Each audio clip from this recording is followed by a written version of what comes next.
तो यहाँ पर हम लोग देखेंगे रेट ऑफ रिएक्शन। यहाँ पर रेट ऑफ रिएक्शन लिखा हुआ है, rate of change of concentration of reactant with respect to time, या फिर rate of change of concentration of product with respect to time.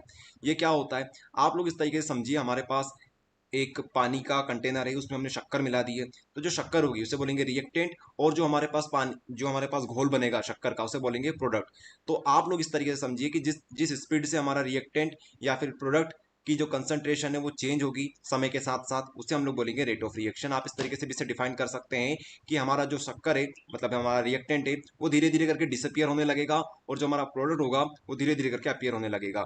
अगर आप लोग मैथमेटिकल फॉर्म में लिखना चाहें तो इस तरीके से लिख सकते हैं, यहाँ पर आपको नेगेटिव लगाना रहेगा डिसअपियरेंस के केस में, और अपीयरेंस के केस में आपको यहाँ पर कुछ भी लगाने की जरूरत नहीं है, बाय डिफॉल्ट पॉजिटिव होता है। तो ऐसे कौन कौन से फैक्टर है जो कि रेट ऑफ रिएक्शन को अफेक्ट करते हैं, तो हमारे पास लिखे हुए हैं temperature, concentration, nature of reactant, catalyst and radiation. तो आप जितने याद करना चाहो, कोई से 3 याद करके चले जाओ। तो टेम्परेचर जो होता है, तो अगर हम लोग टेम्परेचर बढ़ाएंगे तो रेट ऑफ रिएक्शन अफेक्ट होगी।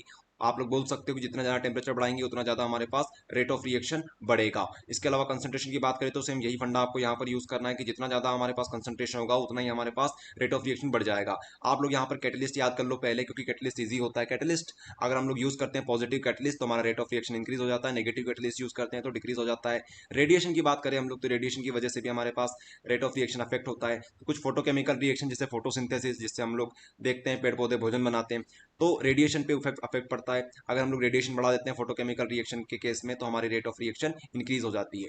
आप लोग ये इसको होमवर्क की तरह ट्रीट करिए, इसको आप लोग पढ़ सकते हैं। बात करेंगे हम लोग यहाँ पर रेट लो के ऊपर। रेट लो जो है ये पूरी तरीके से एक्सपेरिमेंटल लो है, हमारे पास क्या है, पूरी तरीके से हमारे पास एक्सपेरिमेंटल लो है।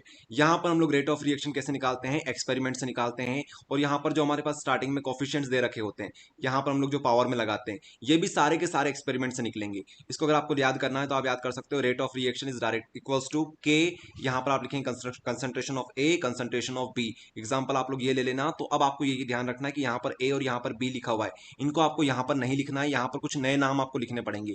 जैसे यहाँ पर आप एक्स लिख दो, यहाँ पर वाई लिख दो। अब ये जो एक्स और वाई होंगे ये एक्सपेरिमेंट से निकलेंगे, और इनको याद करने का तरीका ये है कि ये हमारे पास क्या होते हैं, ऑर्डर ऑफ रिएक्शन होती है। यहाँ पर भी ऑर्डर ऑफ रिएक्शन होती है, लेकिन कब होती है ये केस में होती है, ए के रिस्पेक्ट में होती है, बी के रिस्पेक्ट में होती है। यहाँ पर के जो हमारे पास होता है वो होता है रेट कॉन्स्टेंट। यहाँ पर आप लोग इनको देख सकते हैं, कंसंट्रेशन ऑफ बी। जब भी हम लोग ब्रैकेट बनाते हैं इसका मतलब होता है ये कंसंट्रेशन को डिनोट करता है।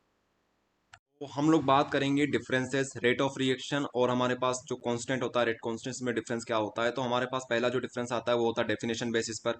आप इसकी डेफिनेशन लिख देना, और इसको क्या करोगे, रेट कांस्टेंट को इसको बताओगे कि ये इसके इक्वल हो सकता है, कब हो सकता है, जब इसकी वैल्यू 1 हो जाए। अगर इसकी वैल्यू 1 हो जाएगी पूरे की वैल्यू, तो हमारे पास के जो रहेगा वो इसके इक्वल हो जाएगा। दूसरे में आप लोग लिखेंगे कि ये कंसंट्रेशन के ऊपर डिपेंड नहीं करता है, ये डिपेंड करता है।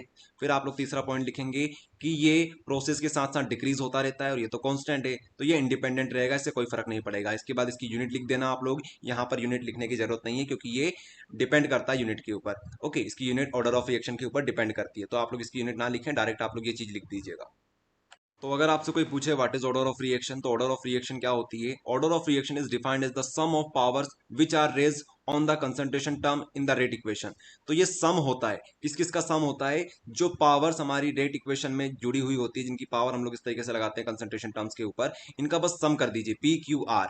ये जो होंगे यही हमारे पास क्या होगा, हमारे पास यही हमारे पास ऑर्डर ऑफ रिएक्शन होगा। और ये जो होगा ऑर्डर ऑफ रिएक्शन, ये जो हमारे पास पी क्यू आर आया हुआ है, ये कहां से आता है, ये एक्सपेरिमेंट से आता है। एक्सपेरिमेंट हमें परफॉर्म करना होता है। यहाँ पर आप लोग सारी चीज पढ़ सकते हो। पी क्यू आर जो हमने रेस कर रखी थी पावर कंसंट्रेशन टर्म्स के ऊपर, इन्हीं का सम हम लोग कर देते तो ये हमारे पास ऑर्डर ऑफ रिएक्शन बन जाता है। पी क्यू आर जो हमारे पास होता है ये एक्चुअल कोफिशिएंट्स होते हैं जो कि एक्सपेरिमेंट से निकाले जाते हैं। तो बात करेंगे हम लोग molecularity and order of reaction में क्या डिफरेंस होता है। तो जो मोलिकुलरिटी होती है ये क्या होती है, टोटल नंबर ऑफ मॉलिक्यूल्स, कितने हमारे पास मॉलिक्यूल्स है जिसने रिएक्शन में पार्टिसिपेट किया है। ऑर्डर ऑफ रिएक्शन क्या होती है, ये तो सम होता है किसका, पावर का। कौन सी पावर का, जो कि कंसंट्रेशन टर्म के ऊपर लगी हुई होती है। इसके बाद बात करते हैं मोलिकुलरिटी की, तो ये थ्योरेटिकल कॉन्सेप्ट है और ये तो भाई साहब एक्सपेरिमेंट से निकलता है। तीसरी बात, ये पॉजिटिव हो सकता है, हमेशा ये पॉजिटिव रहेगा, लेकिन ये पॉजिटिव नेगेटिव जीरो सब हो सकता है। इसकी जो वैल्यू हो सकती है वो कभी भी जीरो नहीं होगी, लेकिन ये जीरो हो सकता है। इसके बाद बात करें यहाँ पर, तो इसको मैकेनिज्म के बारे में इंफॉर्मेशन यहाँ से नहीं मिलती है, लेकिन ये एक्सपेरिमेंट से निकलता है तो ये हमको मैकेनिज्म के बारे में इंफॉर्मेशन भी प्रोवाइड कर देता है। फिर से एक बार और सुन लीजिए आप लोग, ये मोलिकुलरिटी है, नंबर ऑफ मोल्स कितने पार्टिसिपेट किए, तो हमेशा ये पॉजिटिव रहेंगे। कुछ ना कुछ मॉलिक्यूल्स तो हमारे पास पार्टिसिपेट करेंगे, तो हम लोग जीरो कैसे बोल सकते हैं, आई बात समझ में। तो ये सारी चीजें आप लोग पढ़ के देखिए, समझ में आ जाएगा। तो बात करेंगे हम लोग एक्टिवेशन एनर्जी के बारे में, थ्रेशोल्ड एनर्जी के बारे में, नॉर्मल एनर्जी के बारे में। ये डैड यहाँ पर आइए, जरा ये ग्राफ देखिए।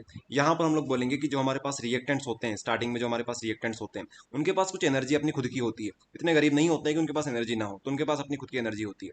अब उन्हें अगर प्रोडक्ट बनना है तो उन्हें इस पर्टिकुलर एनर्जी बैरियर को क्रॉस करना होता है। ओके, तो ये जो टोटल एनर्जी होती है, जो कि रिएक्टेंट प्लस यहाँ पर हम लोग एक्स्ट्रा एनर्जी देने वाले हैं, उनका मिलाकर जो होता है उसे बोलते हैं हम लोग थ्रेशोल्ड एनर्जी। ओके, तो हम लोग बोल सकते हैं अगर हमारे पास रिएक्टेंट के पास खुद की कुछ एनर्जी है तो वो यहाँ पे आएगी, और हमें यहाँ पर जाना है, तब जाके हमारा क्या हो सकता है, रिएक्शन कंप्लीट हो सकती है। तो हम लोग बोलेंगे कि इतनी जो एनर्जी हमें एक्स्ट्रा सप्लाई करनी पड़ेगी, तो इसे बोलते हैं एक्टिवेशन एनर्जी। यहाँ पर आप लोग पढ़ेंगे the extra amount of energy which has to supply to the reacting species in their energy state to make their energy equal to the threshold energy, यहाँ पर लिखा हुआ है। और थ्रेशोल्ड एनर्जी टोटल होती है, इसमें से अगर हम नॉर्मल को माइनस कर दे तो हमारे पास आ जाएगी एक्टिवेशन एनर्जी।